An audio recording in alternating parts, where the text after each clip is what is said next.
Alright, so let's go ahead and just start with a C major scale.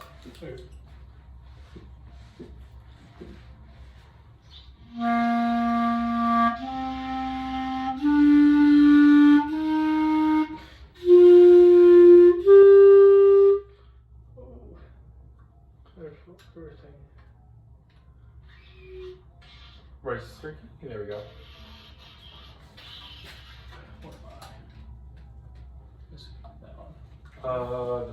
This one is B, yeah.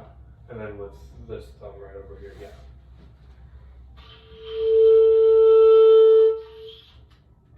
And then C, just lift your pinky, your left pinky. Yeah. Try that one more time. Yeah.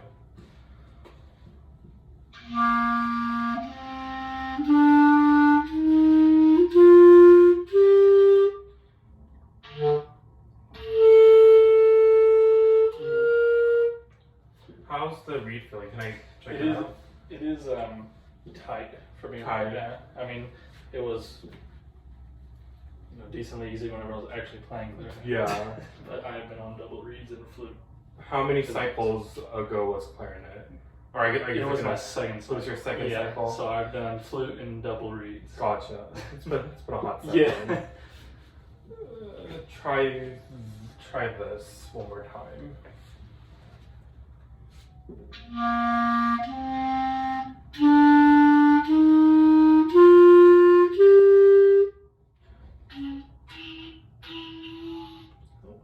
Can I over the hole? Yeah.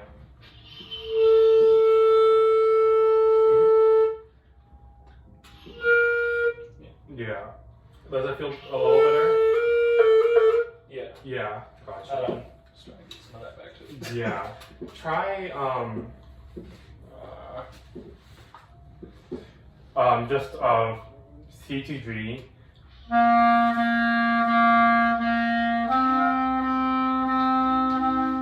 And then up to G and back down. Wait, what was that again? So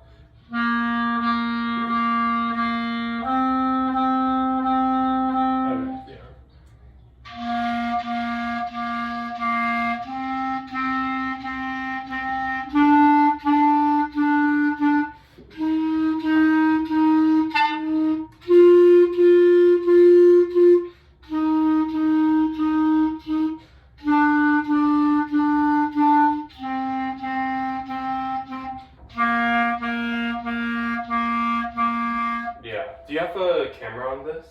No. No? Okay, then let's... Well, I mean, I can turn the camera on. Yeah. Yeah? Okay. Yeah, I know what you mean. Okay. We're gonna put it on selfie mode. And I want you to, so when you tongue, I'm kind of noticing that the side of your lips are kind of like moving. Okay. So that's probably an indication that you're tonguing kind of like where your lips are maybe. Try to aim for like higher up and like almost at the tip of the mouthpiece. So do that same exercise and just kind of check out of like, make sure, like check if your jaw is moving at all. It should try to be like stationary. So yeah, try that.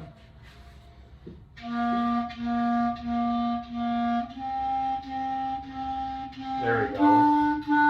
Yeah. Yeah. Okay. That's also an issue that I struggle with, that like every clarinet player struggles with, is just trying to keep this super still. But and like comparing you to like other people that I've given lessons to for this specific assignment, it's looking pretty good. Yeah. But it is still there, so I'll just like kind of think about that a little bit. Let's go back to the let's try looking at the piece. Left it on the other one. There we go. Do you have plans for the holidays? Just the basic ones. Just Christmas, basic all ones. that. Gotcha. I mean, there's Star Wars. I'm going to see that Nice. premiere. Love that. Yeah, and then the theory final in the morning. That'll be fun. All right, let's hear this good old carol in honor of break coming up very soon.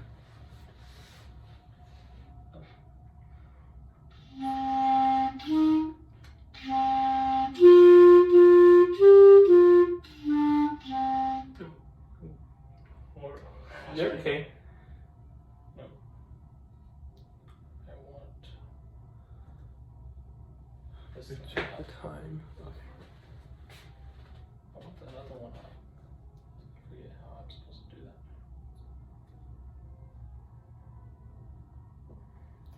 I'm trying. I just You're forget good. what it is. Oh, yeah, it's Yeah. just one. Okay.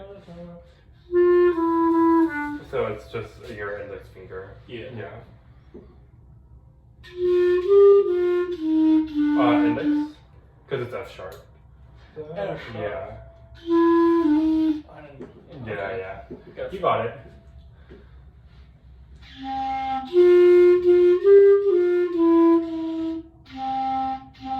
Oh.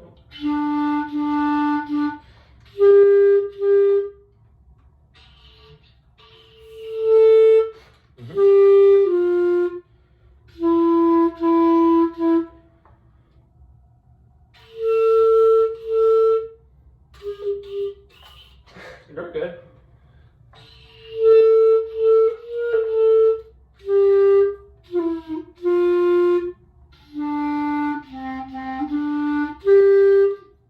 Yeah, we'll stop there. Yeah. Let's just focus on the first line. So just try the first line one more time. Okay. And we know we talked about anchoring G. Mm-hmm. You can actually also anchor G, G sharp, A, and A sharp. Okay. So when you get to like this bar, when you have to go from like A to B, Yeah. literally put every finger down when you play A so that you're ready to make that switch and so that it can be very smooth. Okay. Yeah, try thinking about that. Yeah.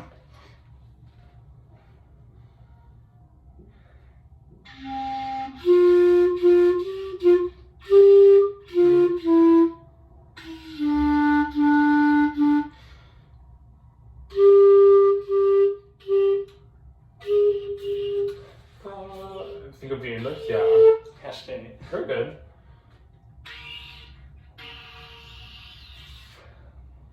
Make sure every hole is covered. And we'll stop there. Yeah. I'm gonna try a little exercise. So can I take that? Hey, we're doing a lesson. Me and Holly are doing our lesson right next We're door. recording. Oh, shit. Love you, Dad. So you're gonna grab left hand at the barrel, right hand at the bell. So but basically what a lot of people do when they go from like A to B and they try to cross the break is they go like A, B, that's like a very common thing and they get very hesitant. So just go ahead and put the clarinet into your mouth as you usually would set your embouchure and just play me a open G.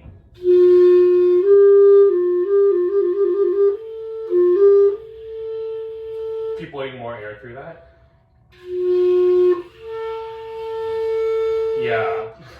So, is the reed still a little hard-ish? Yeah, I mean, I can get an older one. Try that, yeah. Usually newer reeds will Yeah. act not so well. Do you usually use threes during your cycle as well? Yeah. Okay.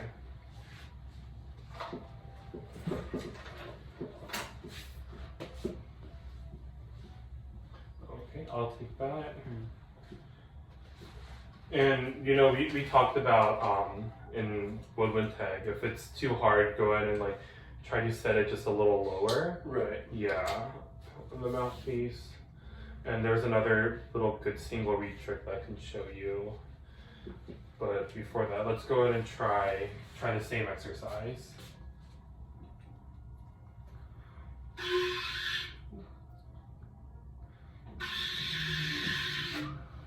How is that going? Now it might be too soft. Try opening up more. There it is. Relax. Yeah. Yeah. So I think that one was so hard that you've told yourself to like clamp everything up. Right. Yeah, you can like relax much more. Yeah. I'm gonna give that back to you. So just try C to G back to C. Da da da da da da da da.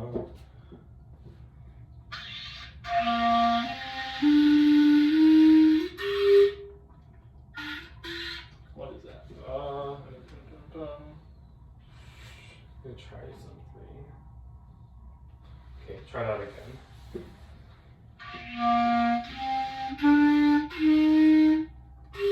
And then just open G. And then back down. Yeah. How does that feel? Yeah, it's better. It's really just loosening it Yeah, out. yeah. A good trick for hard reeds is so there's like a spot on any single reed, whether it's like soprano sax or like contrabass clarinet. It's like right here. Mhm. And if a student that you have complains that their reed is too hard, just find that spot and just give it a gentle push for like, and then like count to like 4, and then like it will like make the reed more flexible. Mhm. So that it might be a combination of like it's softer than that, but it's still struggling to respond. So try just C D E F G F E D C.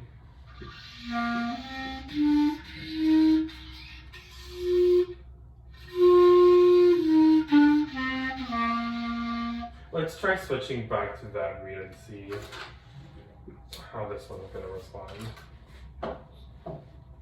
Reeds are a fun time. I'm sure you're learning that in woodwind type. It's more fun with just mallets and a keyboard. Yeah, it's not ideal. I would say my favorite woodwind too. No, I did, however, this was my favorite. Really? Yeah. That's good. I just noted like, gosh dang, There we go. Just the responsiveness. Yeah, of the clarinet, for the sure. resonancy of the wood, especially, just makes it a lot more interesting than the double reeds. And Yeah, flute for and all sure. that. I'm just a little biased, but you know, it's a great instrument in my opinion. Yeah. Let's just say C D E F G.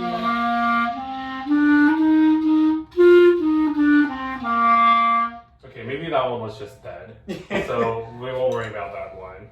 Now let's go back to the piece against just the first line and really think about when you go from A to B. Don't change anything here. Don't change your airspeed. If anything, like make the airspeed go faster. Right. Yeah. Okay.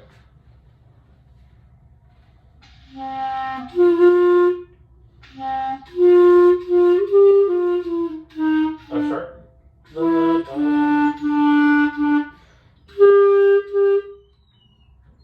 There it is. Let's just take a moment to just go.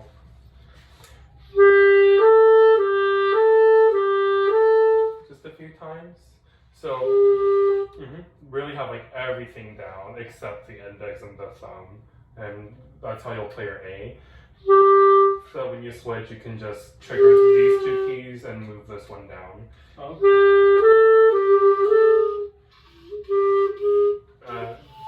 Yeah. Yeah, that is weird. The index is everyone's enemy when it comes to going on a break. Oh, and those, yeah.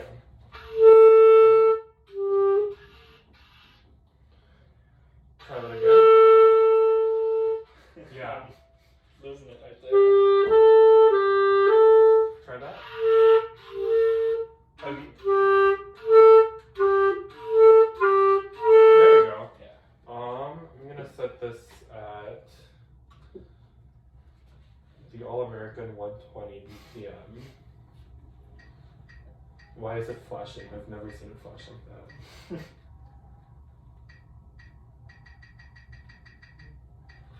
I don't know what it's doing. It's okay. Oh, okay. So just try A, 2, 3, 4, B, 2, 3, 4.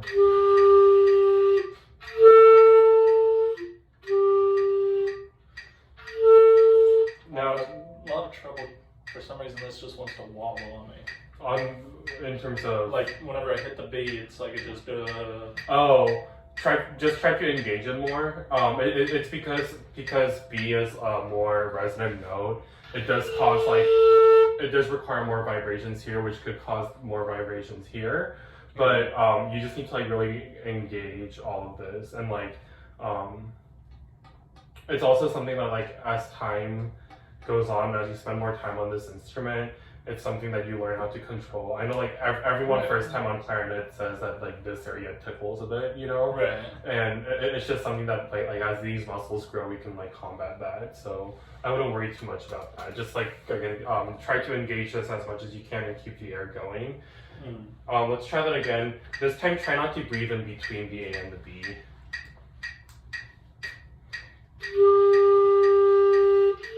There we go. Last time.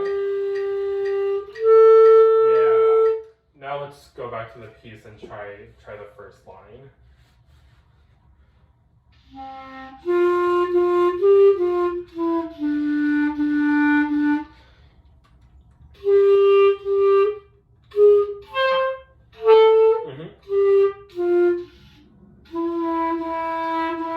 Let's just try just the third bar, the third full bar. Yeah, there it is. Try it again.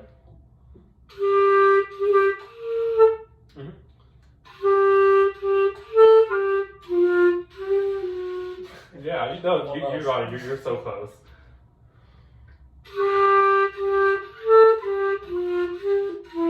Yeah. Now another hard part will be going between this E to the A. Right. So just let's try.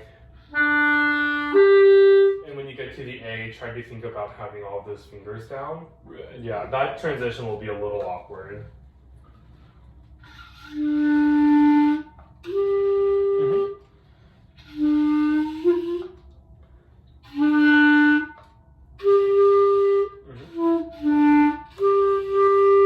Let's try this thing again.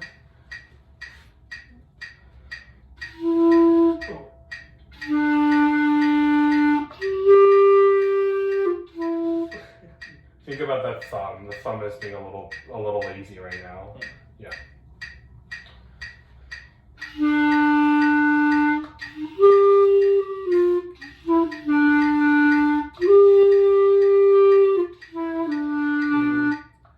Yeah, it's a little whack. That's like again something that everyone struggles with is like going from like this to like letting everything go and leaning back. Right. You know, that act is a little bit of a party for us. So again, that just takes like a lot of slow practicing. So let's try again from the beginning and just kind of think about the transitions between each note.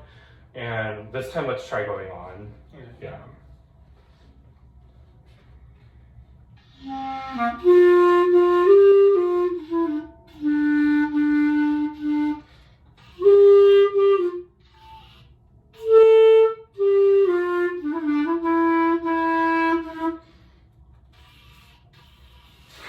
You got it.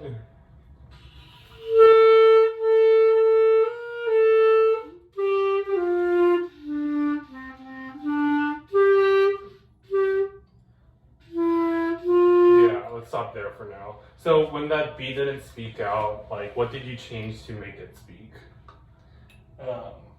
Just relax. Just relaxing, yeah. Yeah, it's just hard because you just build up pressure as you keep going over the break. Yeah. Mm-hmm. Especially as this one, like it goes up and then back down. Mm-hmm. Oh yeah. Yeah. People usually get really tight here, and then also kind of here. That's going to be the big issue. And when you're tight there, then you'll automatically start biting, and biting can be a very dangerous thing to do. Yeah. One thing to combat that though is, so you know how your embouchure is everything here? Your embouchure is also your right thumb when it comes to the clarinet. And what it does is your right thumb, can you go ahead and put the clarinet into your mouth? The right thumb kind of puts pressure up towards the top teeth. So really engage this hand and like push it up a little bit. And so that will force the bottom lips to kind of just like drop a little. Yeah. Okay. Try from the beginning again, yeah.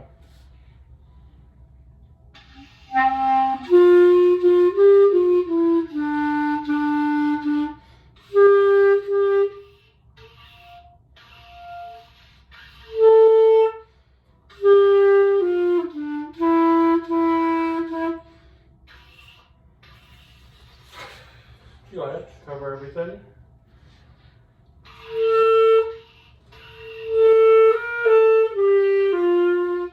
Mhm.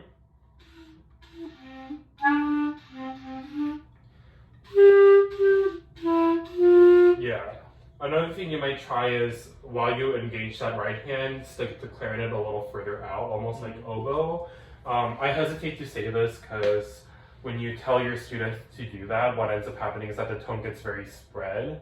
But in your situation, because your tone is so like put together, if you stick it out a little bit, it might allow again for the bottom jaw to be a little further away from the reed. You don't want to like have to like clamp it so much, but on top of that, when you open up the jaw, it will also project more. Yes. So from the beginning again, yeah.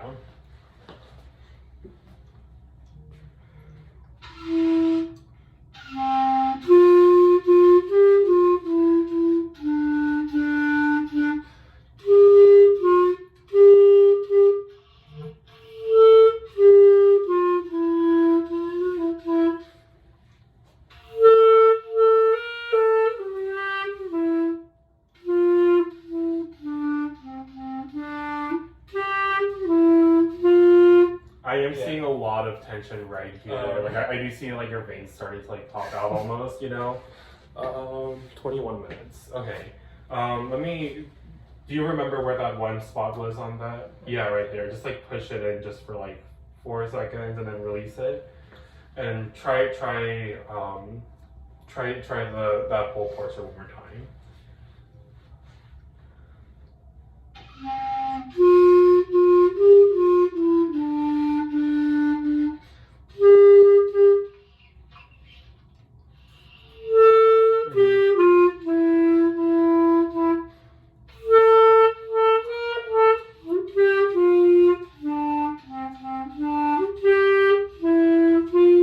Yeah, there we go. How did you feel that last time? Because it did sound pretty good. Yeah, the B to C was a lot easier. Yeah. Tension is never the answer. And when kids first play clarinet, like no one tells them that tension is the answer. But because the first time they try going over the brig, that's what they do is put a lot of tension and a lot of force. That's what they just believe is the answer. And it's a huge challenge to tell your kids that it's wrong. Even though they've only tried going over the break for a month, like a month is enough to like really brainwash kids to think that tension is how the higher notes come out. So in your future, when you're dealing with children, just like really make that emphasis of like nothing changes. All you do is just put more fingers down. This doesn't change. This doesn't change. The air speed doesn't change. So yeah. Let's try going on. Do you know the fingering for the high D? So just everything. Everything but the pinkies. Yeah, that's exactly what it is. Yeah. That's whenever it gets into fingerings that actually makes sense. Yes, you're right. You know it. Okay. So just right there. Yeah.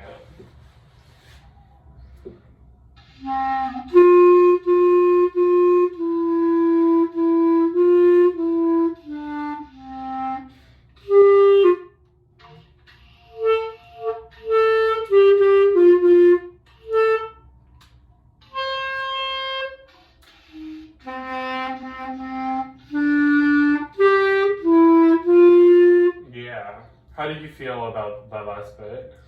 Yeah, that was fine. Just I went and put the pinkies down for that day. Just because I've been working with that so much. Yeah. Yeah. So the pinkies are like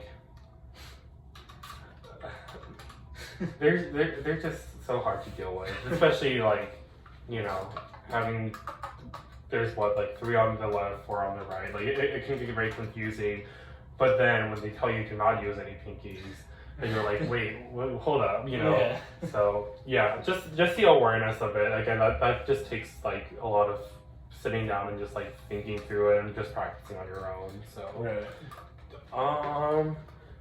we got 5 minutes. Do you have any questions or like anything you want to work on? Only thing I would really think about is like general maintenance Okay. of a clarinet. Yeah. Because I mean, I wanted to have a clarinet lesson in particular, not only because I liked it, just because, I mean, a flute's kind of self-explanatory, Right. And like bassoon, you would just think to go through everything, but Uh-huh. I know there's like stuff in there, like pegs and stuff, and whatever. Yeah. And there's a bunch of keys. So just like how to like take care of it and all. Yeah. Gotcha. Everything. Number one rule.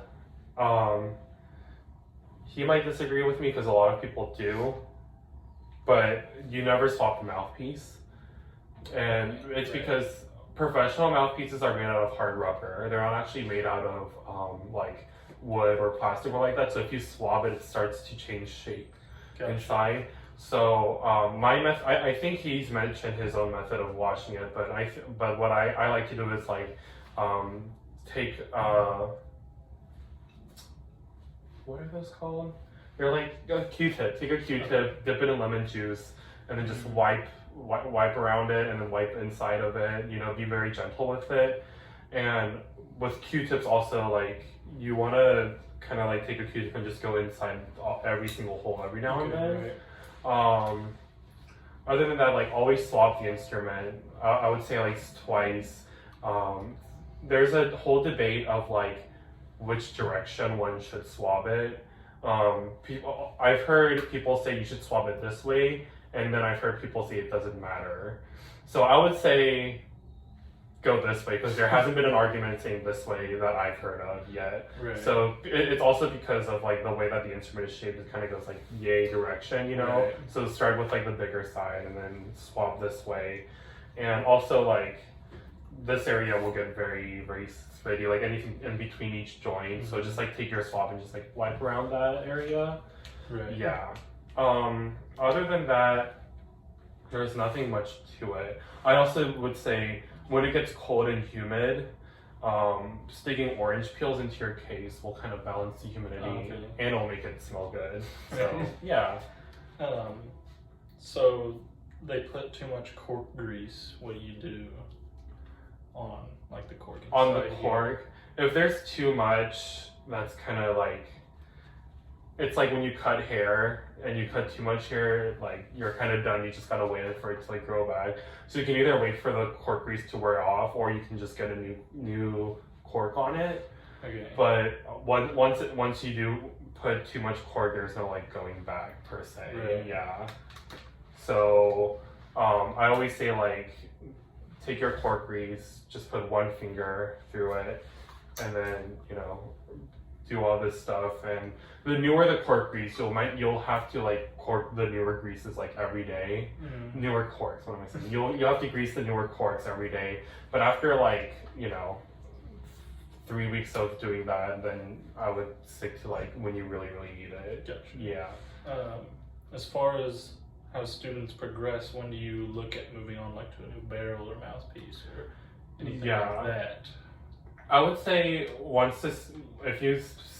this is my rule, if you spot a student that starts to take it like at a serious level, then that's a good time to get, I would start with a new mouthpiece and ligature. Okay. And then from there get a new horn. And we did have that whole like mouthpiece talk, and if you go on like, I know he put a thing on Canvas explaining like all these websites and resources that you can check out. Right. I would just go on those, read about every mouthpiece. Mine's like a custom made mouthpiece. So as like high schoolers or middle schoolers, I don't really picture anyone having to go to a custom mouthpiece unless their like private instructor tells them to. Right. So a lot of the times it's really just like let the private instructor deal with like upgrading. But to start off, every mouthpiece that comes into your case is trash, Right. We've made a good statement about that. This is it's called a Clark Phobes debut. If you want to take a picture of this afterwards, you can, but this is like the most basic student mouthpiece that is like not awful in my opinion. Right. And like this was something that like my middle school director put on like we had like a list of like things we need to be bringing to every class. You know, like math class, it's like, oh, bring one notebook, one folder, and a bunch of like you know, spiral paper. For band, for clarinets, we had like specific reason it was this specific mouthpiece. I think I got this for like $40 on Amazon. Okay. So yeah, for your like younger students or students that are just trying to like, you know, get into this as a hobby, I would go with this one. Okay, cool. Yeah. That's, all right. Yeah. Any other questions? That is the time we have. Yeah. So Yeah, you're all good. All right. Thank you. Yeah.